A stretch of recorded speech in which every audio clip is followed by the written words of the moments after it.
Hi friends, welcome to Rohini creations.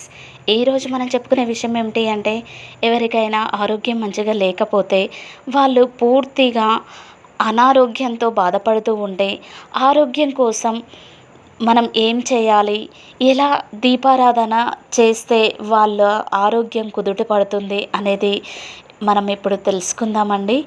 ఇక వీడియోలోకి వెళ్తే, అనారోగ్యానికి కారణం నక్షత్ర ప్రభావం కూడా ఉంటుందండి.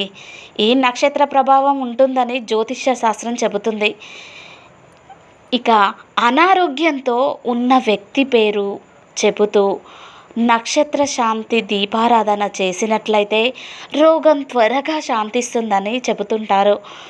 ఇక దీనికోసం మనం పెద్దగా చేయాల్సింది ఏమీ లేదండి. దీనికోసం మనం ఆముదం, నువ్వుల నూనె, ఆవు నెయ్యి, ఈ 3 నూనెలను తీసుకోవాలి. తీసుకొని సమభాగాల్లో, అంటే 3 ఈక్వల్ క్వాంటిటీలో ప్రమిదలో పోయాలి. అలా పోసిన తరువాత 3 వేరు రంగులు కలిగిన నూలు దారంని ఒక ఒత్తిగా పేనాలి. 3 వేరు రంగులు ఉన్న ఒత్తిని తీసుకోండి. తీసుకొని ఆ 3టిని ఒక ఒత్తిగా పేనాలి. తెలుసు కదండి, 3టిని ఒక ఒత్తిగా చేయాలి. ఇక నవధాన్యాలు పరిచి వాటిపై ప్రమిదను ఉంచి దీపారాధన చేయాలి. 5 రోజుల పాటు ఈ విధంగా గనక చేస్తే నక్షత్ర శాంతి దీపారాధన చేసినట్లయితే అనారోగ్యం, అపమృత్యు భయం తొలగిపోతాయని చెప్తారండి. ఇలా చేసి చూడండి, మీకే అర్థమవుతుంది. వాళ్ళు పూర్తిగా కోలుకుంటారు. మన పెద్దవాళ్ళు అంటూ ఉంటారు కదండి, అలా ఎందుకంటారు మీరు ఎప్పుడైనా ఆలోచించారా అండి? అదే అండి, దాని గురించి ఇప్పుడు మనం తెలుసుకుందాము. పూర్వజన్మలో ఏ పాపాలు చేస్తే మరు జన్మలో ఎలా పుడతారు అనే విషయం గురించి మనం ఇప్పుడు తెలుసుకుందామండి.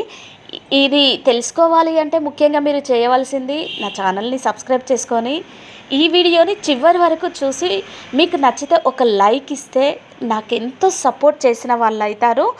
ఇక వీడియోలోకి వెళ్తే, బ్రాహ్మణ హత్య చేస్తే ఏ రోగం వస్తుందో తెలుసా అండి? క్షయరోగం వస్తుంది. బ్రాహ్మణ్స్ ఉంటారు కదండి, వాళ్ళని గనక హత్య చేస్తే క్షయరోగం వస్తుందంట.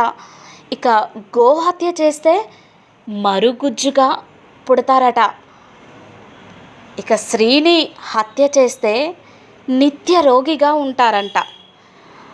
ఆ జన్మ మొత్తం రోగాలతో బాధపడుతూ ఉంటారంట.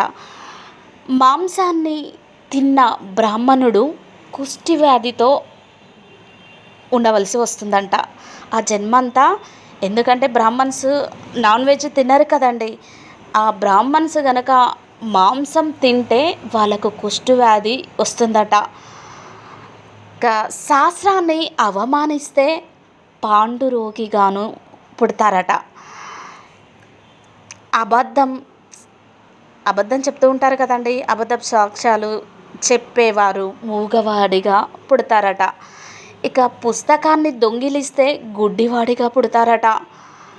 అబద్ధాలను వినేవాడు చెవిటివాడుగా పుడతాడంట. ఇక ఉప్పును దొంగిలిస్తే చీమగాను పుడతారట.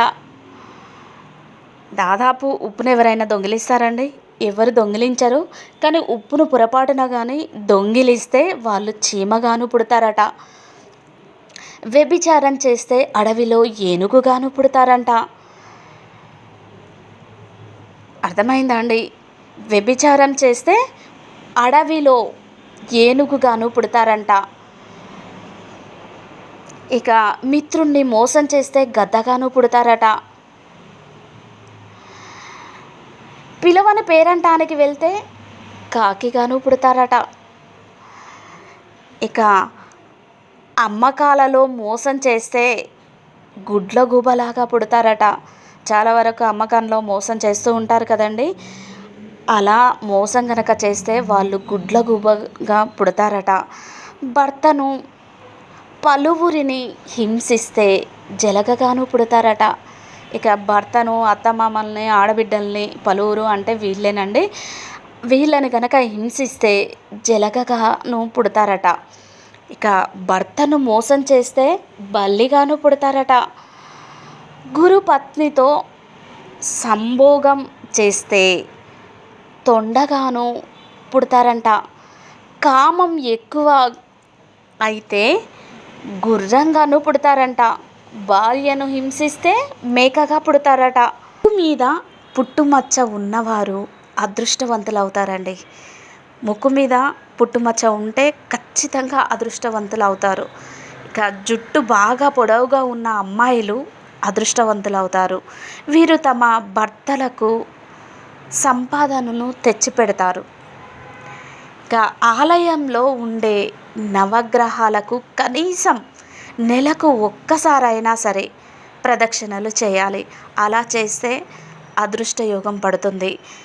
ఇక మంగళవారం నాడు అప్పు ఇస్తే అది మీకు తిరిగి రాదు.